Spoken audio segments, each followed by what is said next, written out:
Pernahkah engkau merasa hidupmu seperti lingkaran tak berujung, terus mengulang pola yang sama meski kau ingin berubah? Seolah ada tali tak terlihat yang mengikat langkahmu, menghalangi setiap upaya untuk meraih impian. Gaya bahasa Rumi, wahai penjelajah jiwa, yang haus akan kebenaran di tengah riuhnya dunia ini, izinkan kami dari kesadaran jiwa mengundangmu ke sebuah oase di mana bisikan-bisikan hakikat akan menuntunmu pada dirimu yang sejati. Di sini, di ruang suci ini, kita akan bersama-sama menyingkap tabir yang selama ini menyelimuti potensi terbesarmu. Jika panggilan ini bergema di hatimu, mari bersatu dalam perjalanan ini. Sebagian besar dari kita menjalani hidup dengan autopilot tanpa menyadari bahwa kendali sesungguhnya ada di balik layar. Kita sibuk mengejar impian, bekerja keras, berusaha keras, namun seringkali hasil yang kita dapatkan jauh dari harapan. Pernahkah terpikir mengapa ada orang yang seolah mudah meraih segalanya, sementara yang lain terus berjuang bahkan untuk hal kecil? Bahkan ada yang bilang, sudah meditasi tiap hari, afirmasi tiap malam, visualisasi sampai keringat dingin, tapi kok ya rezeki tetap seret, jodoh belum datang, dan badan masih gampang sakit. Ini bukan salah afirmasinya, bukan salah semestanya, tapi ada program yang perlu diupdate. Di akhir video ini, kau akan memahami mengapa upaya manifestasimu selama ini mungkin terasa sia-sia, dan kau akan menemukan satu rahasia inti yang akan mengubah segalanya. Bukan sekadar teori, tapi peta jalan nyata menuju versi terbaik dirimu. Kita akan membongkar akar masalah yang tersembunyi jauh di dalam dirimu, yang mungkin selama ini luput dari perhatianmu. Pernahkah engkau merasa hidupmu seperti lingkaran tak berujung, terus mengulang pola yang sama meski kau ingin berubah? Seolah ada tali tak terlihat yang mengikat langkahmu, menghalangi setiap upaya untuk meraih impian. Sebagian besar dari kita menjalani hidup dengan autopilot tanpa menyadari bahwa kendali sesungguhnya ada di balik layar. Kita sibuk mengejar impian, bekerja keras, berusaha keras, namun seringkali hasil yang kita dapatkan jauh dari harapan. Pernahkah terpikir mengapa ada orang yang seolah mudah meraih segalanya, sementara yang lain terus berjuang bahkan untuk hal kecil?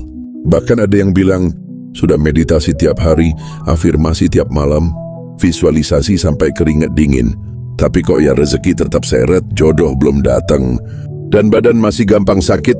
Ini bukan salah afirmasinya, bukan salah semestanya, tapi ada program yang perlu diupdate. Di akhir video ini, kau akan memahami mengapa upaya manifestasimu selama ini mungkin terasa sia-sia, dan kau akan menemukan satu rahasia inti yang akan mengubah segalanya. Bukan sekadar teori, tapi peta jalan nyata menuju versi terbaik dirimu.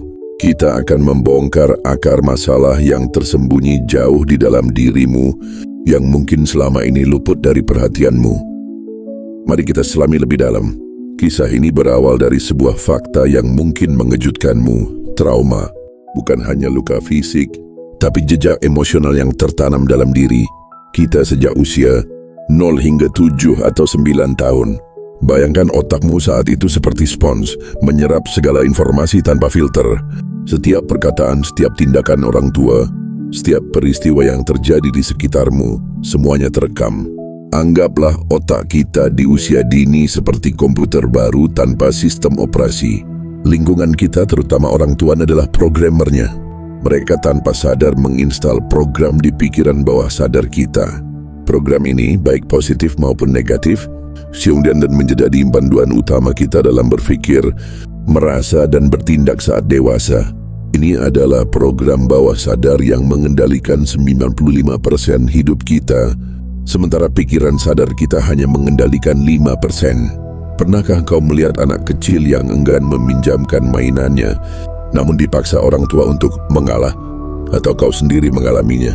Sekilas sepele, tapi ini menanamkan program bahwa keinginanku tidak penting, yang penting adalah membuat orang lain senang. Hasilnya, saat dewasa kita menjadi people pleaser, selalu merasa tidak enak menolak, mengorbankan diri sendiri demi orang lain, bahkan jika itu merugikan kita. Ini bukan karena kita lemah, tapi karena program harus menyenangkan orang lain itu terus berjalan secara otomatis. Begitu pula dengan pandangan kita tentang uang atau hubungan. Jika masa kecilmu sering melihat orang tua bekerja keras, hingga larut malam demi uang. Program yang terbentuk adalah mencari uang itu susah dan melelahkan. Tanpa sadar, program ini bisa membuatmu menolak kesempatan uang yang datang dengan mudah. Atau jika kau sering menyaksikan pertengkaran orang tua, program hubungan itu konflik, bisa membuatmu terus menarik pola hubungan yang destruktif, bahkan tanpa kau sadari. Ini semua terjadi secara tidak sadar turun-temurun. Apakah orang tua kita salah? Tentu tidak. Mereka hanya meneruskan apa yang mereka pelajari. Mereka juga korban dari program ini. Maka alih-alih menyalahkan, mari kita memilih untuk memaafkan. Karena hanya dengan memaafkan kita bisa membuka pintu untuk perubahan. Ini bukan kesalahan, ini adalah program. Dan kabar baiknya program ini bisa kita ubah. Lalu bagaimana cara mengubahnya? Kita harus memahami 3 pilar utama diri kita: tubuh, pikiran, dan jiwa. Bayangkan ketiganya seperti tripod yang kokoh. Jika salah satunya pincang, maka seluruh sistem akan goyah. Tubuh kita butuh nutrisi, istirahat, dan gerakan. Pikiran kita butuh asupan ilmu dan pola pikir positif. Dan jiwa kita, esensi terdalam kita, butuh koneksi dengan sesuatu yang lebih besar, Tuhan, alam semesta, atau diri sejati kita untuk menemukan makna hidup. Ketidakseimbangan pada salah satu pilar ini seringkali menjadi sinyal adanya trauma yang belum tersembuhkan. Pernahkah kau punya impian besar seperti menulis buku, belajar bahasa baru, atau memulai bisnis, tapi selalu berakhir dengan penundaan? Saat kau mulai melangkah, tiba-tiba rasa kantuk menyerang, lapar, atau ada hal lain yang mendesak. Ini bukan kebetulan. Ini adalah cara pikiran bawah sadarmu yang terprogram oleh trauma, menarikmu kembali ke zona nyaman yang sebetulnya tidak nyaman. Zona ini membuatmu tetap stagnan, meskipun kau punya potensi luar biasa.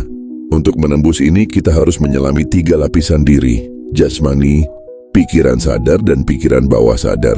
Jasmani adalah wadah kita, selalu memberikan respons fisik. Pikiran sadar adalah penjaga, filter yang seringkali menahan kita dari rasa sakit masa lalu. Dan pikiran bawah sadar adalah gudang program, tempat semua trauma bersemayam. Masalahnya, pikiran sadar kita tidak begitu saja membiarkan kita mengakses pikiran bawah sadar. Mengapa? Karena di sana ada sesuatu yang dijaga dengan ketat.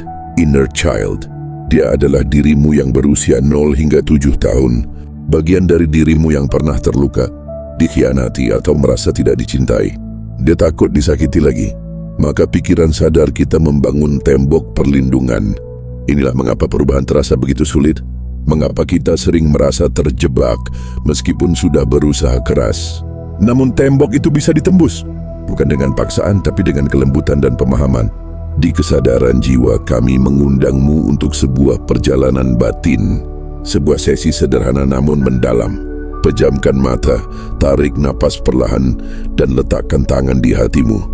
Sekarang dengan ketulusan tanyakan pada hatimu, mengapa aku sedih? Mengapa aku marah? Mengapa aku selalu menunda impian-impianku? Dalam keheningan itu biarkan jiwamu berbicara.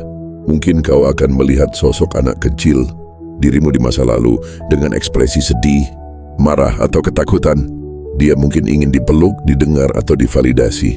Dia mungkin merasa kesepian, tidak dicintai, atau takut ditinggalkan. Apapun yang muncul, terimalah. Catatlah, ini adalah langkah pertama menuju penyembuhan. Proses ini mungkin memicu air mata, tapi percayalah, air mata itu adalah tetesan pembebasan, tanda keberanianmu untuk menghadapi luka terdalammu. Mengapa inner child ini begitu penting? Karena dia adalah pusat dari hukum tarik-menarik, law of attraction. Jika inner childmu merasa tidak pantas dicintai, dihargai, atau sukses, maka kau akan terus menarik pengalaman yang memperkuat keyakinan itu. Sebaliknya, jika inner childmu merasa berharga, pantas dicintai, dan layak sukses, maka kau akan menarik cinta, kelimpahan, dan kebahagiaan ke dalam hidupmu. Jadi manifestasi sejati bukan hanya tentang visualisasi atau afirmasi, tapi tentang berdamai dengan inner childmu. Tanpa kedamaian ini, lingkaran penundaan dan ketidakbahagiaan akan terus berulang. Bagaimana cara berdamai dengannya? Mulailah dengan mengamati tubuhmu. Setiap reaksi fisik, setiap penyakit yang muncul tanpa sebab jelas adalah bisikan dari inner childmu. Lalu amati lingkunganmu, orang-orang di sekitarmu. Perkataan mereka yang memicu emosimu adalah cerminan dari trauma yang belum selesai. Jika seseorang berkomentar, kamu terlihat gemukan dan itu melukaimu, tanyakan pada dirimu, mengapa kata-kata ini memicu emosiku? Dari sana kau bisa menelusuri akarnya. Setelah menemukan akarnya, ajaklah inner childmu berdamai. Berikan dia cinta dan validasi yang tidak dia dapatkan di masa lalu. Bisikkan padanya, kamu pantas dicintai. Kamu berharga apa adanya. Kamu tahu tidak perlu melakukan apapun untuk dianggap sukses atau berharga. Ulangi afirmasi ini setiap hari karena pikiran bawah sadar menyukai pengulangan. Gantikan program lama dengan program baru. Ajarkan inner childmu bahwa kegagalan bukanlah akhir, melainkan bagian dari perjalanan. Sekarang, tanyakan pada dirimu sendiri, apakah aku akan terus membiarkan luka masa lalu mengendalikan masa depanku? Ataukah aku akan memilih untuk memeluk diriku yang kecil, menyembuhkan lukanya, dan akhirnya hidup sesuai potensi sejatiku? Kepur yang sebenarnya semingini no ucawai dan ipur yang menahan kuam selama ini. Jika bukan sekarang, kapan lagi aku akan memilih untuk berbahagia dan berdamai dengan diriku sendiri? Ingatlah, Daya, perjalanan ini mungkin berat, tapi kau tidak sendirian. Setiap langkah kecil yang kau ambil untuk memahami dirimu adalah langkah besar menuju kebebasan sejati. Kau punya kekuatan untuk menulis ulang cerita hidupmu. Perjalanan kita hari ini mungkin berakhir di sini, namun ini adalah permulaan. Kesadaran jiwa akan terus menemanimu dalam mendidik ulang inner child dan memperdalam proses healingmu. Jika kisah ini menyentuh hatimu, jika kau merasa tercerahkan, bagikanlah kepada mereka yang kau rasa membutuhkan. Aku ingin mendengar kisahmu.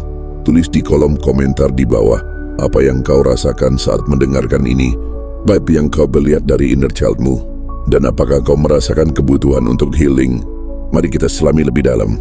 Kisah ini berawal dari sebuah fakta yang mungkin mengejutkanmu.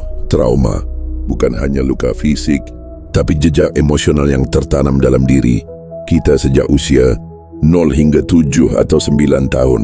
Bayangkan otakmu saat itu seperti spons, menyerap segala informasi tanpa filter.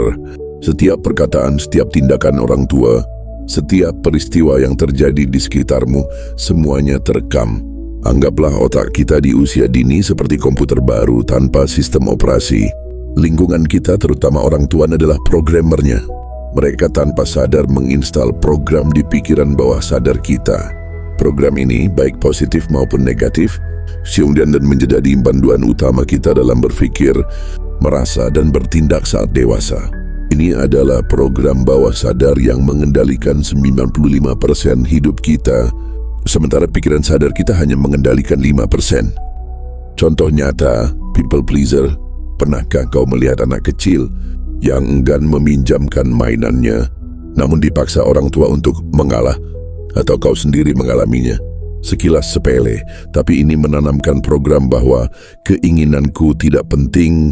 Yang penting adalah membuat orang lain senang. Hasilnya, saat dewasa, kita menjadi people pleaser. Selalu merasa tidak enak menolak, mengorbankan diri sendiri demi orang lain, bahkan jika itu merugikan kita. Ini bukan karena kita lemah, tapi karena program harus menyenangkan orang lain itu terus berjalan secara otomatis. Contoh nyata, begitu pula dengan pandangan kita tentang uang atau hubungan. Jika masa kecilmu sering melihat orang tua bekerja keras hingga larut malam demi uang, program yang terbentuk adalah mencari uang itu susah dan melelahkan. Tanpa sadar, program ini bisa membuatmu menolak kesempatan uang yang datang dengan mudah. Atau jika kau sering menyaksikan pertengkaran orang tua, program hubungan itu konflik bisa membuatmu terus menarik pola hubungan yang destruktif, bahkan tanpa kau sadari. Ini semua terjadi secara tidak sadar turun-temurun. Apakah orang tua kita salah? Tentu tidak. Mereka hanya meneruskan apa yang mereka pelajari. Mereka juga korban dari program ini. Maka alih-alih menyalahkan, mari kita memilih untuk memaafkan. Karena hanya dengan memaafkan kita bisa membuka pintu untuk perubahan. Ini bukan kesalahan, ini adalah program. Dan kabar baiknya, program ini bisa kita ubah. Lalu bagaimana cara mengubahnya? Kita harus memahami 3 pilar utama diri kita, tubuh, pikiran, dan jiwa. Bayangkan ketiganya seperti tripod yang kokoh. Jika salah satunya pincang, maka seluruh sistem akan goyah.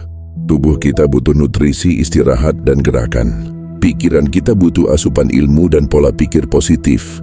Dan jiwa kita, esensi terdalam kita, butuh koneksi dengan sesuatu yang lebih besar, Tuhan, alam semesta, atau diri sejati kita untuk menemukan makna hidup.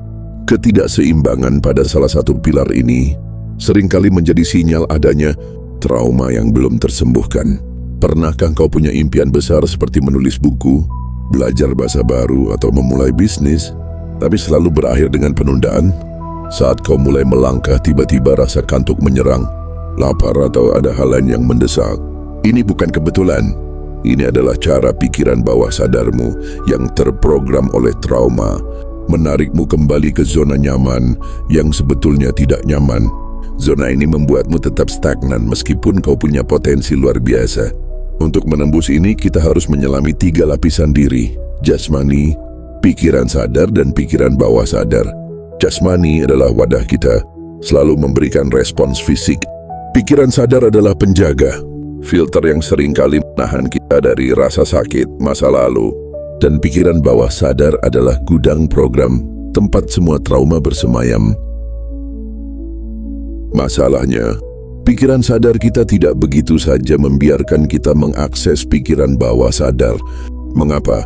Karena di sana ada sesuatu yang dijaga dengan ketat. Inner child. Dia adalah dirimu yang berusia 0 hingga 7 tahun. Bagian dari dirimu yang pernah terluka, dikhianati, atau merasa tidak dicintai. Dia takut disakiti lagi. Maka pikiran sadar kita membangun tembok perlindungan. Inilah mengapa perubahan terasa begitu sulit. Mengapa kita sering merasa terjebak meskipun sudah berusaha keras. Namun tembok itu bisa ditembus. Bukan dengan paksaan, tapi dengan kelembutan dan pemahaman. Di kesadaran jiwa, kami mengundangmu untuk sebuah perjalanan batin. Sebuah sesi sederhana namun mendalam. Pejamkan mata, tarik napas perlahan, dan letakkan tangan di hatimu. Sekarang dengan ketulusan tanyakan pada hatimu, mengapa aku sedih? Mengapa aku marah? Mengapa aku selalu menunda impian-impianku? Dalam keheningan itu biarkan jiwamu berbicara. Mungkin kau akan melihat sosok anak kecil, dirimu di masa lalu dengan ekspresi sedih, marah, atau ketakutan. Dia mungkin ingin dipeluk, didengar, atau divalidasi. Dia mungkin merasa kesepian, tidak dicintai, atau takut ditinggalkan. Apapun yang muncul, terimalah. Catatlah, ini adalah langkah pertama menuju penyembuhan. Proses ini mungkin memicu air mata, tapi percayalah, air mata itu adalah tetesan pembebasan, tanda keberanianmu untuk menghadapi luka terdalammu. Narator, mengapa inner child ini begitu penting? Karena dia adalah pusat dari hukum tarik-menarik, law of attraction. Jika inner childmu merasa tidak pantas dicintai, dihargai, atau sukses, maka kau akan terus menarik pengalaman yang memperkuat keyakinan itu. Sebaliknya, jika inner childmu merasa berharga, pantas dicintai, dan layak sukses, maka kau akan menarik cinta, kelimpahan, dan kebahagiaan ke dalam hidupmu. Jadi manifestasi sejati bukan hanya tentang visualisasi atau afirmasi, tapi tentang berdamai dengan inner childmu. Tanpa kedamaian ini, lingkaran penundaan dan ketidakbahagiaan akan terus berulang. Bagaimana cara berdamai dengannya? Mulailah dengan mengamati tubuhmu.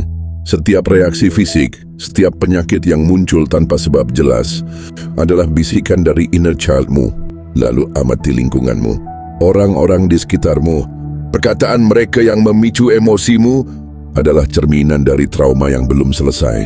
Jika seseorang berkomentar, kamu terlihat gemukan, dan itu melukaimu, tanyakan pada dirimu, mengapa kata-kata ini memicu emosiku?